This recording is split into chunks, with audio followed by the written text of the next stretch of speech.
Ladies and gentlemen, welcome to the first ever live episode of TILTS. TILTS, by the way, stands for The Interesting Liquid Talk Show. It's a little acronym that we came up with that's super cute. I am honored and blessed to be joined by my boss, my friend, and an all-around good guy. Steve, thank you for being on the first ever live episode of TILTS. Thanks for having me. Now, just before we went live, Steve was holding up different pieces of Team Liquid apparel, and like none of them have been released yet. They're like, still a couple months out. And he's like, "Can I wear this?" And we were trying to figure it out, but he went with the black Liquid tee, looking really good. I'm rocking the blue one. I know we got. How do you feel about the apparel, by the way? In general, I think it's probably the highest quality apparel in esports. I think we're innovating. It's groundbreaking. It feels good. The quality, the design, the attention to detail.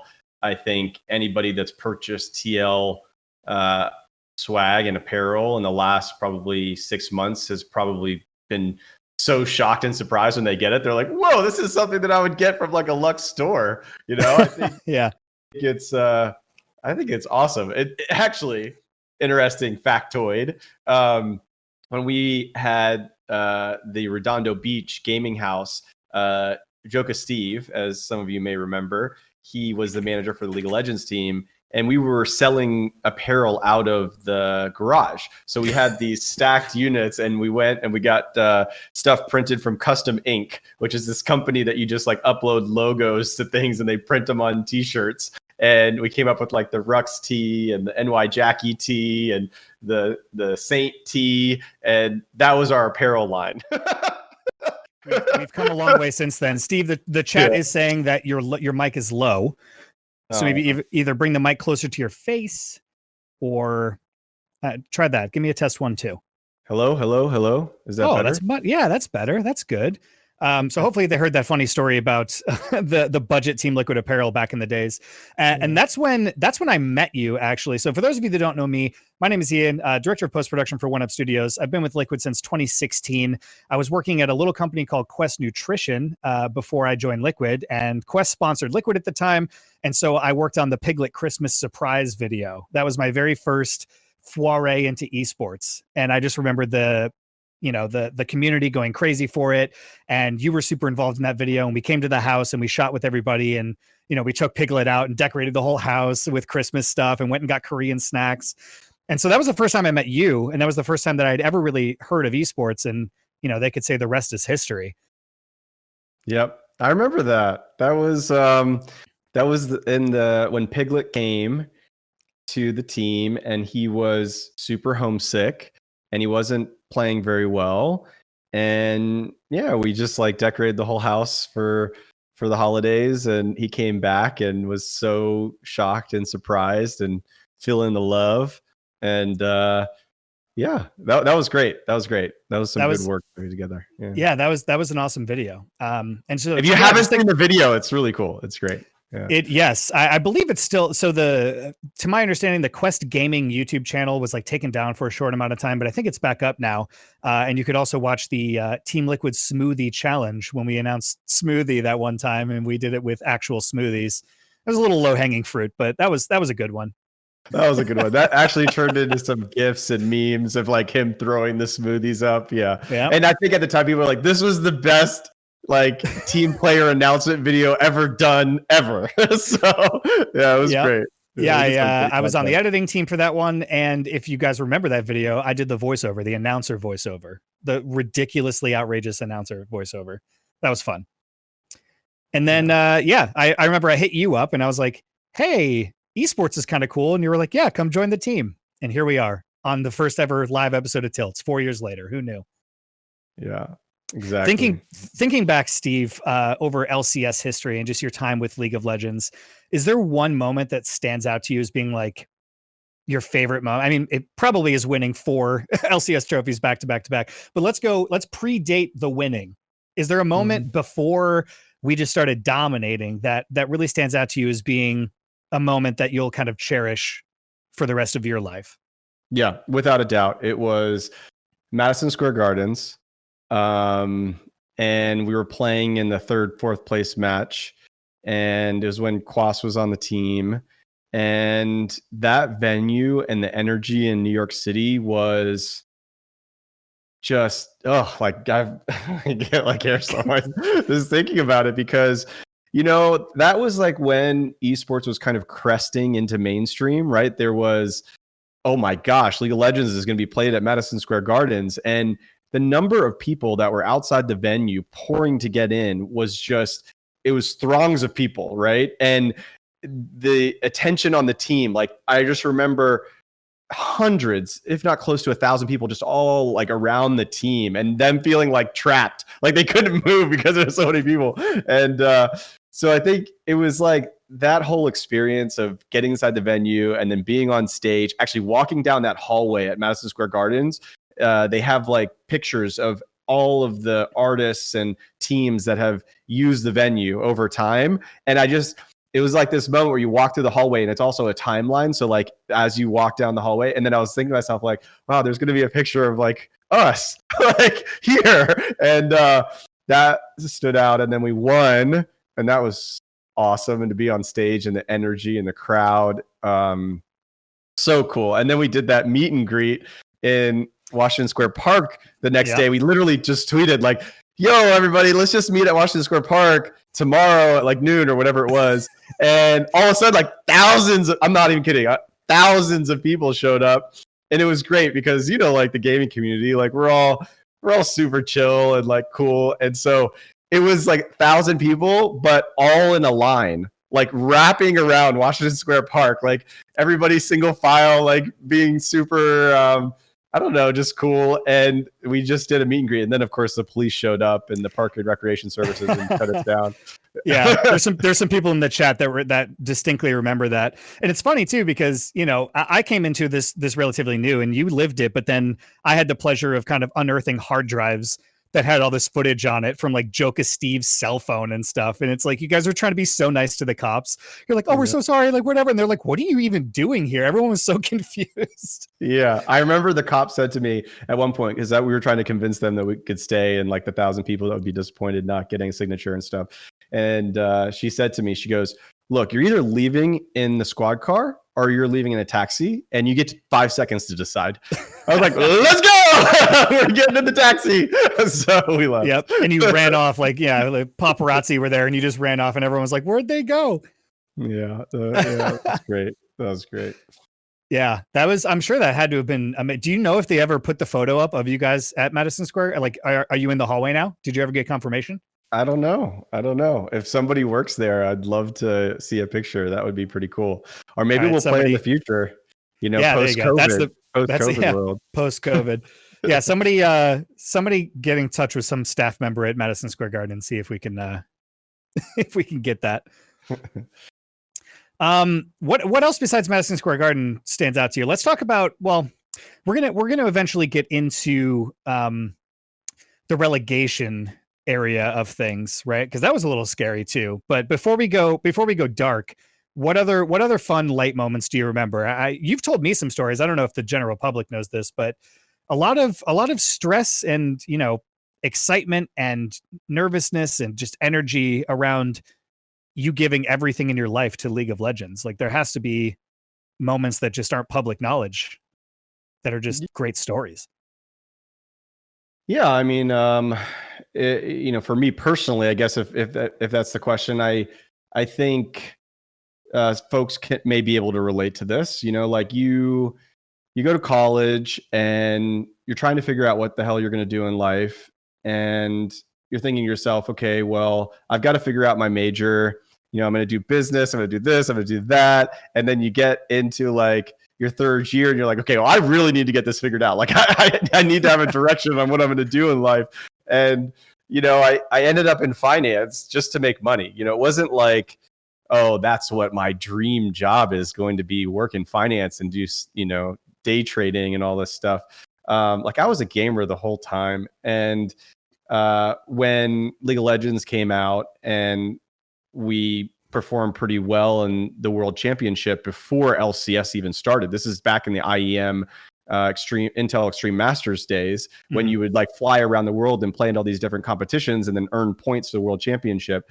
So we ended up placing pretty well then, and then that's when everything happened with the team sponsorship. And I remember talking to all my friends and family saying, like, you know, should I just leave this whole financial practice that I've built and my whole career and why I went to college, all this stuff behind, and just go and move into a gaming house with like 12 guys and play this game called League of Legends? And I remember everybody was just telling me, no, don't do it. Don't do it. You know, like it's that seems like the wrong thing to do. You know, you've got this whole successful thing going on in DC.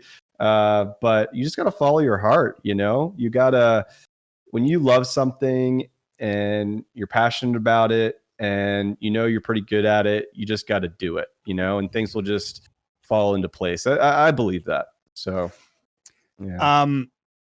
Do you, yes, I'm sure people can relate, and definitely following your heart is one of those things that I think everybody should do. Are you still in touch with any of those people that you worked with in DC, or like friends, and you're like, haha, look at me now? Some of them hit me up on like Instagram DM or like Facebook Messenger. Shows my age a bit. And, and Facebook Messenger, get that out of here. Disgusting. Yeah, exactly. Hit me up on AIM. No, I'm just kidding. Yes. That's definitely showing your age for sure. That would show my age. Yeah. Or ICQ. Okay. So maybe there's some people that got that one.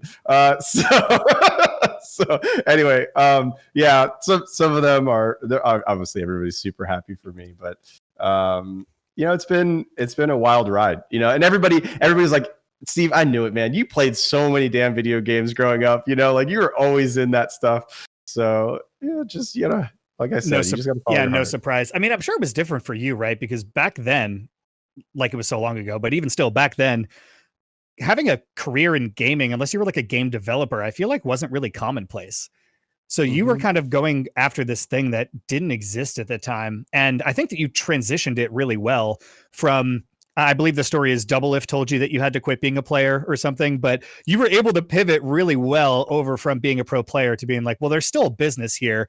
And you had that business mind and you were able to build it into something that's just insane. I mean, there's so many fans and so many people who love Liquid, and even, you know, back in when it was Curse, you created a community of just like really awesome people. I even have a message here from somebody in the chat. Raging Pianist said, Steve helped me out quite a bit when I was in law school back in 2015 and graduating. He got me in touch with Bryce Blum. Don't know if he remembers, but thanks again for that. So even back then, yeah. Do you remember that specifically?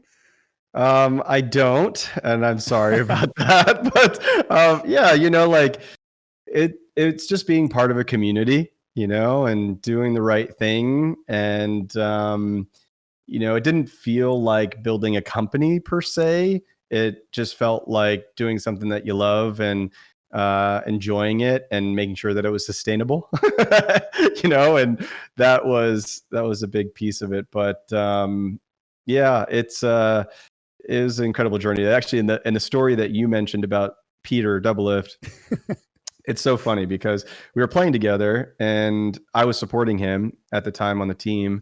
This is a long time ago.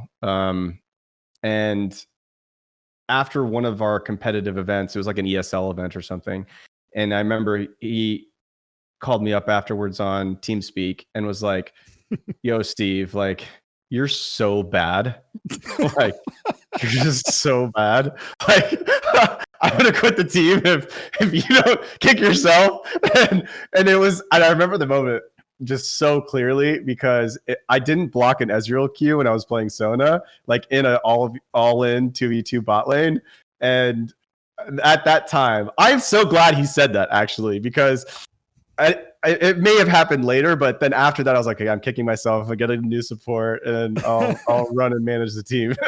So, yeah. And those were scrappier times back then. The gaming house days. Yeah, the gaming house days. What There's are your thoughts on great memories of that? Well, what are your thoughts? What are your thoughts on the gaming? I know you and I have talked about this offline, not in a public forum, but what are your thoughts on the gaming house days? And do you ever miss it now that we have something different with the facility and everything? Do you ever miss having a gaming house? Yeah, the gaming house was such a cool energy, you know, like, you know, we're just all kind of living together, and it's just from the moment you woke up to when you went to bed, you're just thinking about League of Legends and esports and gaming, and it just consumed you. There was nothing else. Like no one had any relationships outside of just work. So that part of it, like I loved and I thrived in. There was never this separation of personal life and work life. It was just, yeah, your life is your work kind of thing. Like, and I love that energy and that environment. It was a lot of fun. I mean, the parties at the Cursed Mansion, and we had that after party after Worlds when it was hosted in LA at the Cursed Mansion, and that was just crazy. And there's just like teaching Jackie how to drive, and like being a dad at times, and like also being the CEO of a company kind of thing. But it just felt, yeah, it was just it was super chill and like down to earth. And yeah, there are definitely aspects of that I miss. But so much of the benefit of having a facility is there. Like the separation of work and personal is probably the biggest one, right? Like if you try to live and work in the same spot, it just leads to burnout, depression, anxiety. Like you need to have a life, that is outside of just this, and that enables you to perform better. And leveling up all of our coaches and analysts and our scrim room and VOD review rooms and everything that goes to creating the right kind of environment to optimize performance, like that was all needed. So it's a good fond memory, but it's definitely not the model to drive to performance, right? And championships. Well, do you feel like I don't want to sound too targeted with this question, but do you feel like some of the passion like was lost for you, or did you find a new passion when it kind of became a bigger business than you were initially anticipating? Like you're no longer waking up and living inside of League of Legends anymore. Like you have to think about it running a business. Like what changed for you mentally when you had to make that decision?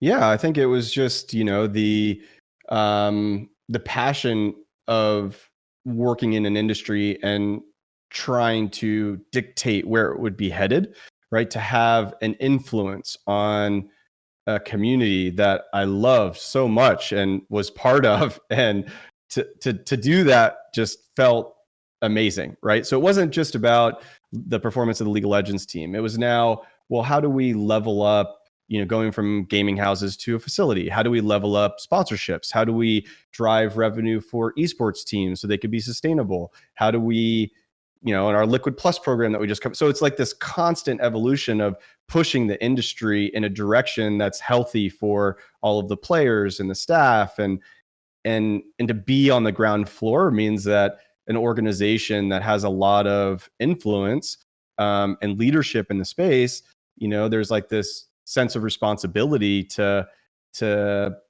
mold the environment that we live in, right? And what happens with it. And so that became the new passion, like identifying other individuals that embodied that mindset of passion and working in the space, and building Team Liquid to what it is today, which is a group of those individuals that all center around similar beliefs and values. It's just that has been the new passion. And so, but something that has stayed the same is just like working in gaming and esports. Like I am a gamer. We're all gamers. I will attest to this, that I've had a meeting on the books before, and I've gone into the meeting and Steve's not there, and I'll open up League or Valorant or something, and it's like LIQUID112 is playing League of Legends, and I'm like, aha, that's where he is. We have to reschedule. Yeah, you're gaming all the time. Grind. Yeah. I mean, I feel like you have to, if you're not passionate about it in any industry, even outside of esports, if you're going into work every day and you're watching the clock and you're like, when is this going to be over? And then the thing that you do after work, you need to be trying to make that thing that you do after work your full-time gig, because you're going to be happier, you're going to be more successful, and you're going to wake up every day with a sense of purpose. And I think that that's really important for any industry that you're working in, not even just esports. What I want to know, and I still don't think I've gotten a straight answer from you on this question. Before you merged with Team Liquid, your gamer tag was already LIQUID112. Mm-hmm. How does that even make sense? the stars align, and Mercury in retrograde or whatever the situation, and Liquid just happened to be the one that you wanted to merge with, and you already had the gamer tag. So spill it in a live forum. Was it planned? Was it all planned? It was all predestined. Yeah, I don't know. I mean, LIQUID112 was my second screen name when I had AOL, right? Like, so, it was back then when Liquid was, I don't know, conceived to be my IGN. But where did it come from? Like, what was the motivation behind it? Oh, I don't know. There's no good story behind it. I was Chimera, and then I just switched to Liquid. I don't know, and then it stuck. And interesting. And my birthday, yeah. And my birthday's 7/11, and then so I did 11, and then for some reason it was taken, so I just added a 2. So originally it was supposed to be Liquid 11. Yeah, it's supposed to be Liquid 11. Exactly. Liquid 11, and then Liquid 112. Yeah.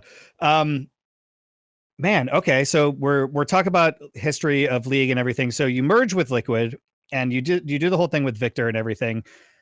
And you started building Liquid into what it was today. Were you ever afraid that your involvement with League was going to be lessened over time, or did you decide to make it a priority in your career path? Yeah, I mean, I knew that the direction that Liquid Enterprises was going was one that was going to require, allocating my time differently than how it was, and having it kind of evolve to meet the responsibilities that we have to our stakeholders.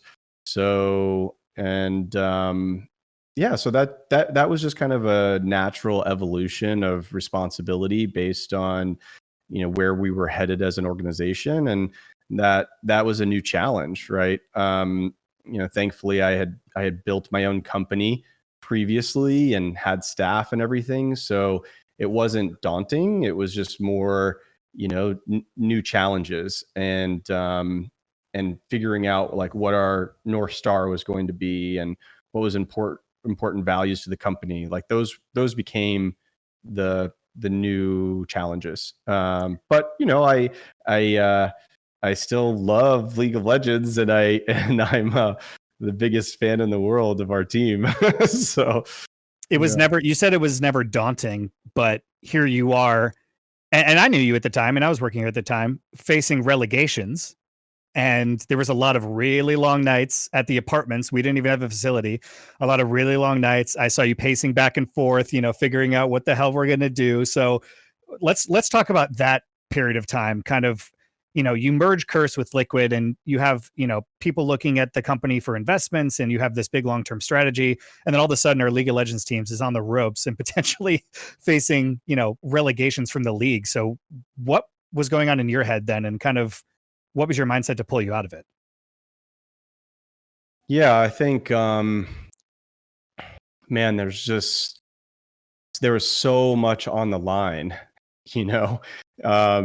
losing your spot in the league, what that meant to everybody that worked for the company, their jobs, the just future of the organization. Like, that is just so stressful. I was filled with anxiety and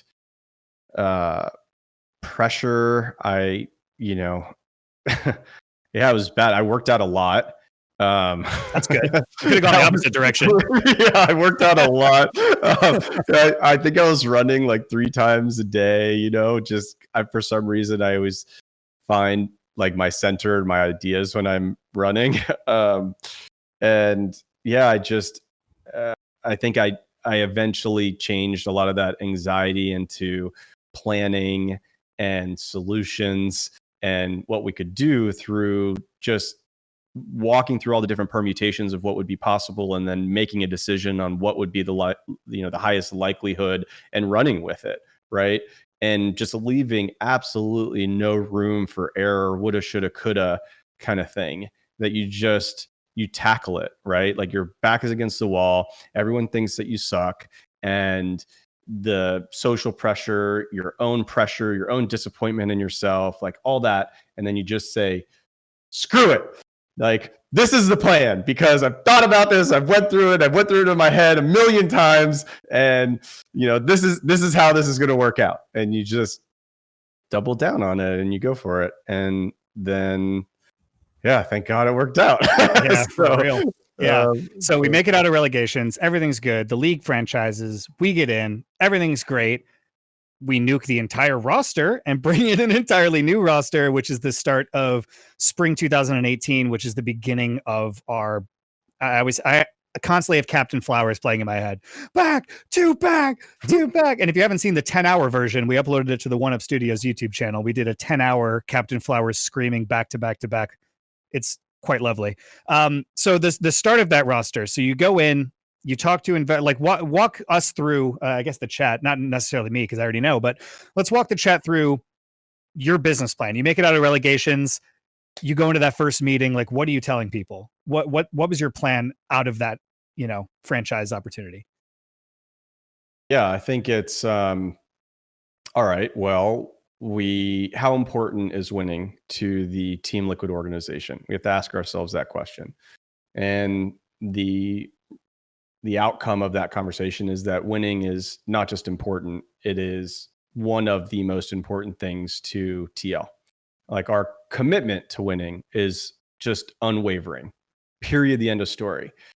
All right. Well, if that is an assumption and that is a truth, then we need to put the right pieces in place in order to win. And let's go through all the different permutations of what the roster could look like in order for us to give ourselves the best shot at winning now, not trying to build something that would produce wins later or building infrastructure that would eventually pan off. No, we need results now. We need to go from promotion relegation to a championship. And so what is that going to take? And I just remember sitting in a room with all of the staff, and we were just spitballing everything. We had these spreadsheets with all the different players, and we had what organizations they were currently on, or if they were free agents, and how we would, reach out to those teams and hopefully do some sort of buyout or trade. And if this player, then that player, and thinking through, both from the 2 import rule and limitations on that. And so that whole process was like what we focused on. And then the outcome of it was the roster that we put together. And, none of that we wouldn't have been able to achieve that if we did not partner with Axiomatic, which is our a group of individuals that have invested into Team Liquid, that's run by Bruce Stein, and they all of those investors that they agree winning is everything, right? And many of them have other professional sports teams that they either own and run, whether it's the Dodgers and the Golden State Warriors, or the Wizards and Capitals. These are sports franchises. They're clubs. Like, they get it. And so to have that kind of mindset, both in the boardroom as well as within the management on day-to-day, just synced up. And we all were able to just put together a really amazing roster. And then, of course, the back-to-back championships. Yeah, that doesn't hurt, right? Your plan yet again worked out. A lot of people say that esports is not real sports, but here we are with an investment group that has a traditional sports portfolio that are all very successful. So when they came in and you were working with the Axio crew, did their way of thinking change your way of thinking about the industry at all? Like, did you learn anything from them that you didn't otherwise know or really even think about before? Yeah. Oh, absolutely. There are a couple standouts. One had to do with the potential of esports being significantly bigger than any other professional sport in years to come. And that is mainly because we're such a global, sporting entertainment piece of entertainment, right? Like the fact that, of course, post-COVID or pre-COVID, having international competitions around the world all the time, that leads to teams having the ability of having fan bases in a lot of different geographies, right? And that is just incredibly powerful. So a lot of other professional sports teams, most of their fandomship is focused to a geographic predisposition or your parents rooted for a particular team, and so there's a higher likelihood that you root for the same team. Well, our parents didn't root for any esports teams. They couldn't have. There was none around. So like you don't have the passing on through your family, and you don't have the region. So how do you become fans of teams? And so there's some cons to it, but there is a lot of upside. And so I think that was like one of the biggest pieces of opportunity was like, okay, well, let's build a global organization. Let's not just be League of Legends in North America. Let's have we just signed a Valorant team in Europe. Like we have an Alienware training facility that is very similar to the one here, but even it's just it's amazing. It's sick. Wait till the embargo lifts, everybody. Wait till, I'll give you a close up on that one. Wait till the embargo lifts on that one. Holy, no, it's absolutely, and it's so funny too, because as people ask me the same questions, I also think about this stuff. And yeah, traditional sports teams are like, you're a fan of your home team, but Team Liquid is a global organization. And so it's like, if you're a fan of a game, then you can find a place to root for us. And you mentioned COVID a couple times, pre-COVID, post-COVID. I'll let you answer. Are you surprised at how we've been able to kind of pivot during COVID? Because the NFL, the NBA shut down, no live events, and then now the players are in a bubble and like doing all this stuff. But esports, besides there not being a live audience, never really slowed down very much. Like all these games are still being played. Gaming is up like 800% or some crazy number because people are stuck at home and wanting to play more games. So what are you at all surprised by what you've seen during a global pandemic about our numbers or anything like that? I wouldn't say I'm surprised. I think we're all fortunate to be in an industry that has, I guess, some resiliency to COVID, right? There's a lot of really negative side effects from COVID, obviously. Being in an industry where we can play from home, we can compete from home, it creates some resiliency for the space, and I think it also creates some attention or awareness to brands that would otherwise be sponsoring, the US Open or something, right? And say, hey, well, what's going on if that isn't going on? I know that's going on right now, but in a different way. I just watched some of the matches the other day, but it helps with some of the non-endemic awareness, and folks may not know this, but in order for this esports industry to be sustainable and to really be a thing that your kids will be able to root for an esports team and their kids has a lot to do with its sustainability, which is its ability to generate revenue. And a lot of that is reliant on partners that come in and do really awesome campaigns and things for teams and players. So I think that was another side effect, is that brands started to see esports and look into it and study it. So that was another good thing. And then, I think it forced folks to innovate a bit. I think the NBA, they're doing the bubble, right?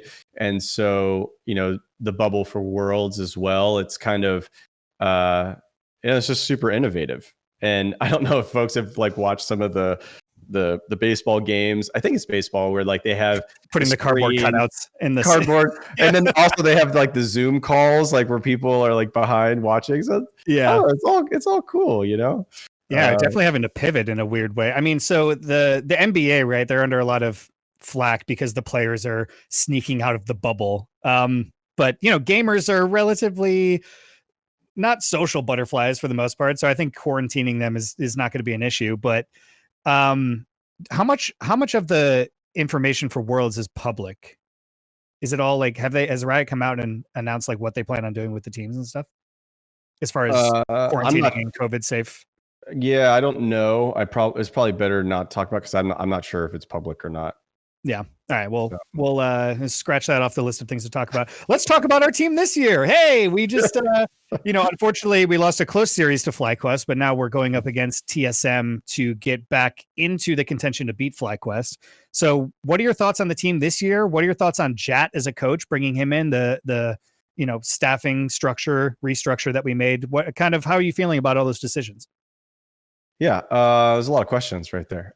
So we're going to talk about it all. We got a little bit of time left. We'll try to get through it. Yeah. I'll start with the FlyQuest series. Okay. So great series, right? From a competitive, great series. From like a spectator perspective. And FlyQuest, they showed up and they played really well, and kudos to them. And I think FlyQuest is really turned around.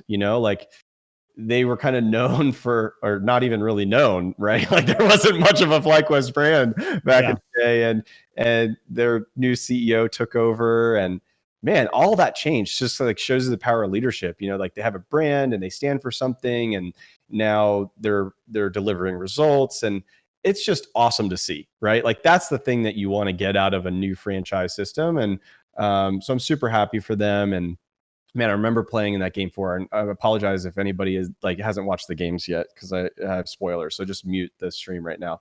If you haven't watched the games, no, spoil it. Go ahead. That's ridiculous. Okay, so man, game 4, right? Like you're about to lose, and all of a sudden they're sieging the base. This is 3v5, and I just remember like screaming at the television, like because I had it all hooked up, and I was just like out of my seat, screaming out of my mind like a crazy person, and just being like, tactical, what the? And just because that moment was just showed such like fearlessness, like just being like, I'm just going for it. Like, I'm going to predict everything. I'm going to flash the charm. I'm going to do this, and I'm just going to go. I'm going to leave nothing. I'm not going to just fall over and lose this game. Like, kudos, man. Like to be a rookie, like to go out, like just swing like that. Like, damn, that was so sick. So, after that momentum, I thought, okay, game 5, draft is good. Like we got this. And, it didn't work out that way.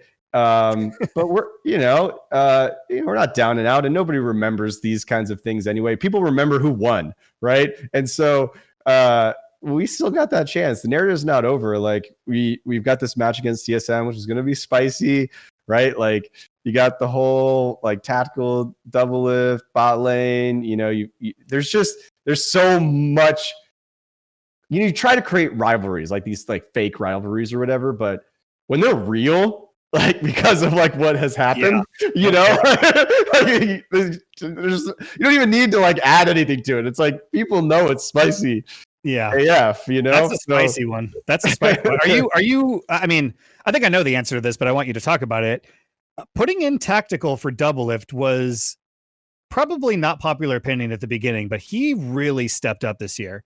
He has learned so much, and he has really proven to be a valuable asset to the team. So what are your thoughts on young Edward? Yeah. Edward's been incredible. I think a lot of it too is the whole team, right? Like all these components work together in order for him to look really good. I don't mean to take anything away from him, but at the same time, it is a team game, right?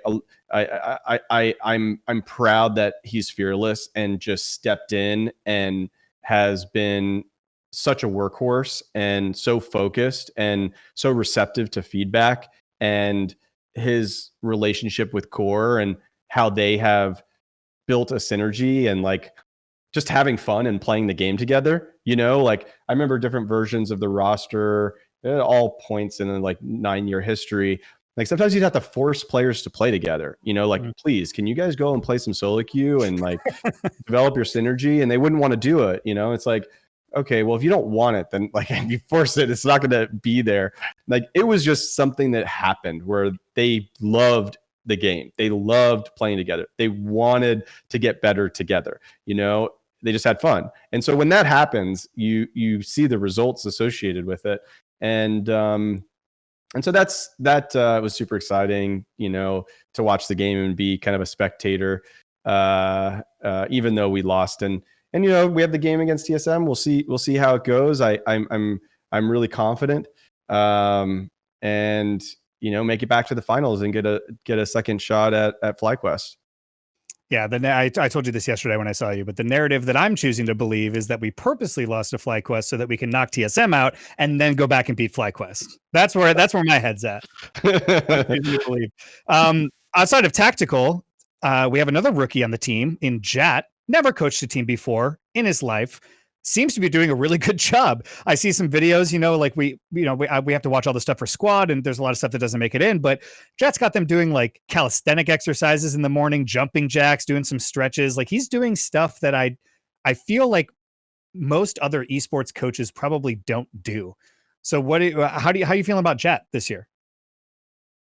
Yeah, Jet I think has been incredible, right? He knows League of Legends. He's been around the space. He understands the history, has so much experience when it comes to the game and analyzing the game. And he's articulate and he has leadership and he's good with teams and he's just an excellent communicator and he's inspirational and he's motivated and he works super hard and he treats the work that he does with a lot of ownership. And these are just like essential qualities, that I think lead to figuring it out, even if you are new and doing something different that you haven't before.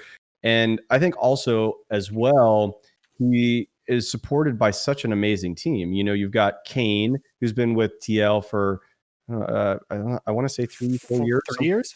3.5 years? It's Maybe been a while. It's been a while. Like Kane's been with us through promotion, relegation, and championships, right? And Dodo and our whole team of analysts, and we now just brought on Chris. And so, it again, I don't mean to take anything away from Jad, but it is really the support team, right? It's like figuring out the roles and responsibilities associated with each member on the staffing side, and that there's excellence in the craft and like what their responsibility and role is to bring value to the way that we teach players and how they absorb concepts associated with the game or learn a new champion or develop synergies. And like Jared, our sports psychologist, like working through team issues or just individual issues or just pressure or like game day jitters or, like that, it all is a system, right? That gels together, and it's like figuring out that methodology, but a lot of it has to do with defining roles, which has worked. Yeah. Were you at all concerned about him not ever having coached before and what that would look like for the team?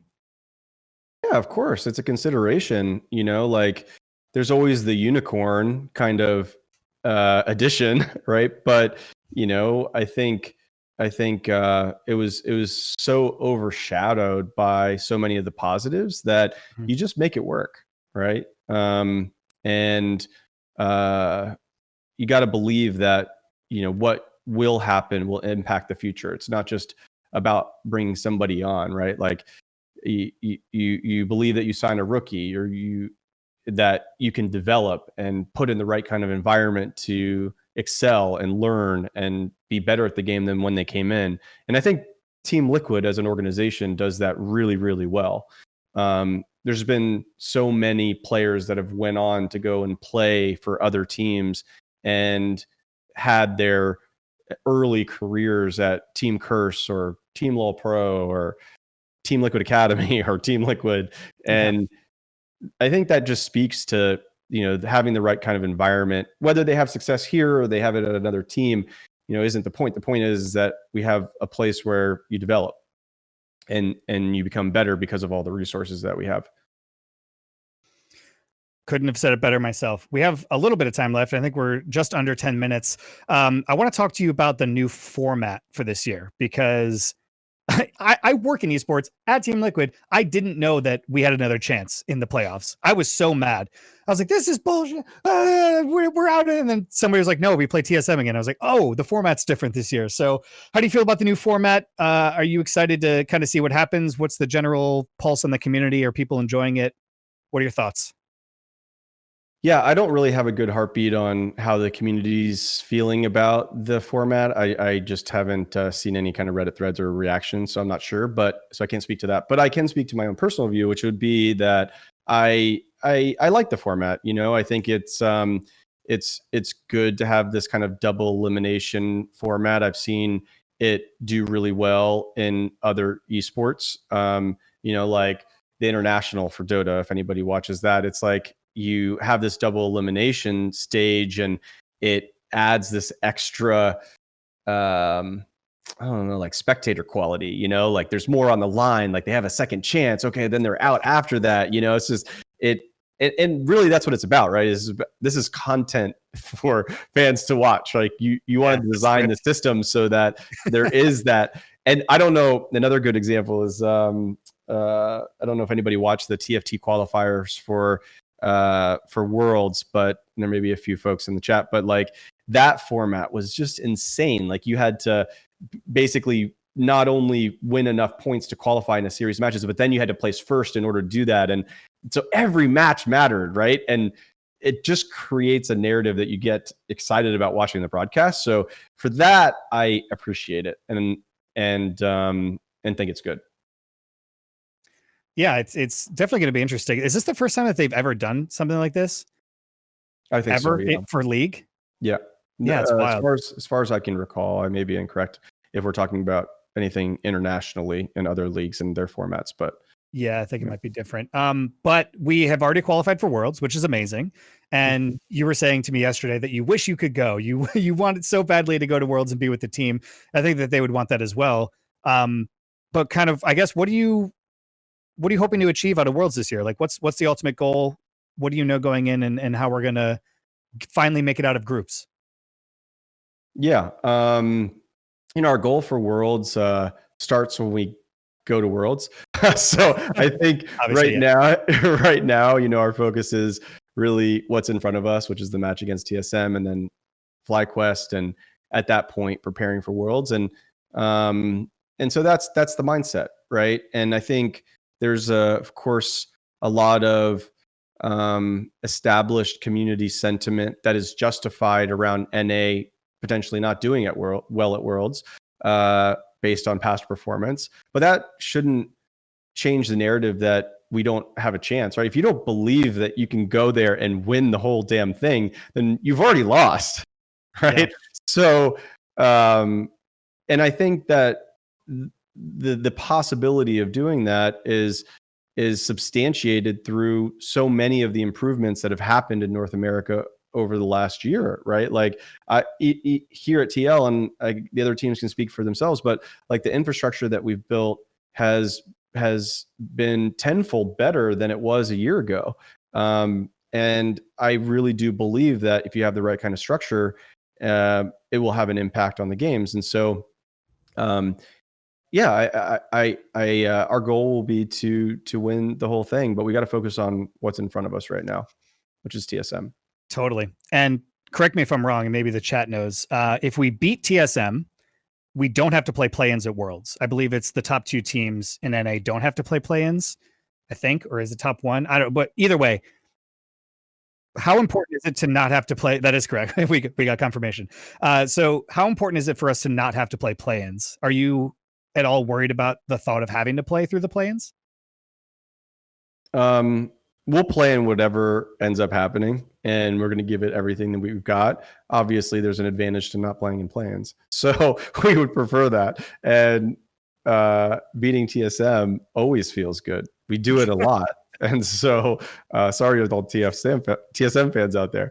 And I'm really, Steve. And I'm really sorry for all the Cloud9 fans out there. Oh, so yeah. Too soon. Too soon. We'll see. We were talking about good trash talk right before we went live. That's nice job, Steve.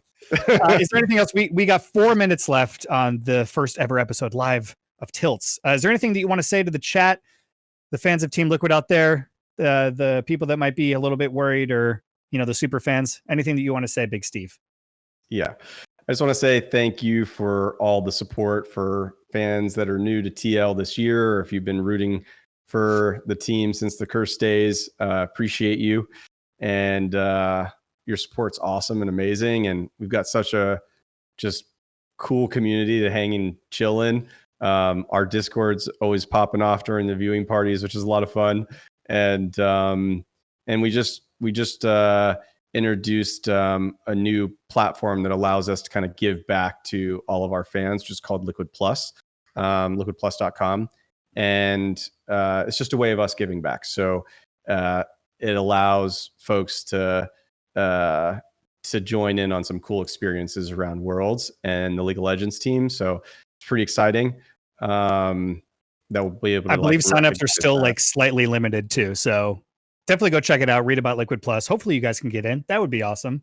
Mm-hmm. I hope that Liquid Plus is definitely really awesome and a good way for you to connect with Team Liquid.